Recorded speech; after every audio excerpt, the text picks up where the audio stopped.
বিসমিল্লাহির 14ই ফেব্রুয়ারি 2012 সালের স্মৃতি।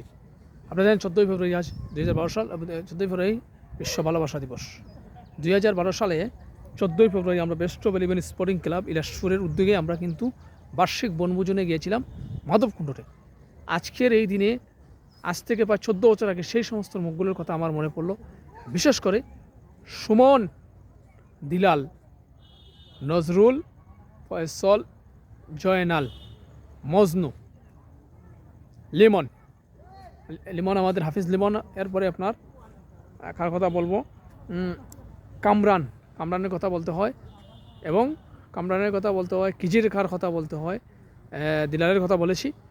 আমরা গিয়েছিলাম ভ্রমণ করতে, রয়বের কথা বলতে হয়, রয়বুজুরের কথা বলতে হয়। এখন এদের কথা মনে পড়ে আজকের এই দিনে। আমরা তাদেরকে নিয়ে আমরা সকালে কিন্তু মাধবকুণ্ডে গিয়েছিলাম, কত হাই হল্লা টিলা পরে উঠেছিলাম, খাওয়া দাওয়া, ছবি তোলা। কিন্তু দুর্ভাগ্যবশত সেখানে আজকের মতো একটু মোবাইল কিন্তু সহজলভ্য ছিল না, হাতে হাতে স্মার্টফোন। আমরা একটি ক্যামেরা দিয়ে ছবি তুলেছিলাম, পরবর্তী সময় ওই ক্যামেরার রিলটা কিন্তু নষ্ট হয়ে গেছিলো। ওটা যে কার্ডটা নষ্ট হয়ে গেছিলো কম্পিউটার দোকানে। আজাদও ছিল সেখানে, আজাদের কথা মনে পড়তেছে। তো আজকের দিনে সেই দিলাল এখন আছে বাড়িতে, নজরুল প্রবাসে জীবনযাপন করেছে, আজাদও প্রবাসে জীবনযাপন, জয়নাল প্রবাসে, সুমন বিবাহ করে সে এখন তার কর্মসংস্থান নিয়ে ব্যস্ত, এবং কামরান তার চাকরি নিয়ে ব্যস্ত, এখন রয়ুব হুজুর আছে তার শিক্ষকতা নিয়ে ব্যস্ত, লিমন হুজুর আছেন উনি বাড়িতে। আচ্ছা, এই সমস্ত মানুষগুলো সবার সময়ের প্রয়োজনে ব্যস্ত। কিন্তু আজকের এই দিনে তাদের প্রত্যেকের সাথে প্রত্যেককে গভীরভাবে স্মরণ করি, এবং সেই স্মৃতিগুলো কিন্তু আজ চোখের সামনে ভেসে উঠছে। এরা প্রত্যেকেই যেখানে থাকুক না কেন ভালো থাকুক, সেই প্রত্যাশা রেখে শেষ করছি। ধন্যবাদ সবাইকে। এবং আরেকটা কথা মনে পড়ছে, 14ই ফেব্রুয়ারি 2008 সালে সম্ভবত বিরাইমপুরে ক্রিকেট টুর্নামেন্ট ছিল, একটা ম্যাচ আমার মনে আছে। সেখানে আমরা খেলতে গেছিলাম, সেখানে সামার ছিল, তো শতনের সময় সামার ছিল, জনি ছিল, সুমন, আমাদের বেস্ট বোলিং ক্রীড়ার সদস্যরা। সেই বিকালবেলা একটা ম্যাচ ছিল, সেখানে খেলাধুলা। আজকে সেই সমস্ত যাদের সাথে ক্রিকেট টুর্নামেন্ট করছে তাদেরকেও আজকের এই দিনে স্মরণ করি।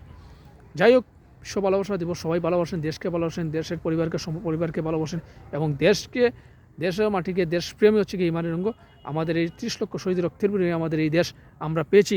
এই দেশের বিরুদ্ধে আন্তর্জাতিক এবং জাতীয় স্থানীয় ষড়যন্ত্র চলতেছে সবসময়, স্বাধীনতার পর থেকে, পূর্ববর্তী পর থেকে। এই ষড়যন্ত্রের বিরুদ্ধে সকল ষড়যন্ত্রের জন্য আল্লাহ পাক আল্লাহ রুখে দেন, এবং বাংলাদেশের সুখ সমৃদ্ধশালী রাষ্ট্রে পরিণত হোক, সেই প্রত্যাশা রাখছি মহান রব্বুল আলামিন দরবারে। আর আজকের দিনে প্রত্যেক মানুষের জন্য, প্রত্যেকের জন্য রইল শুভকামনা। প্রত্যেকের পরিবার, প্রত্যেকের সুস্বাস্থ্য এবং দীর্ঘায়ু এবং ব্যক্তিগত জীবনযাপনের সাফল্যে পরিমণ্ডিত হয়, সেই প্রত্যাশা রেখে শেষ করলাম। ধন্যবাদ সবাইকে। খুদা হাফিজ।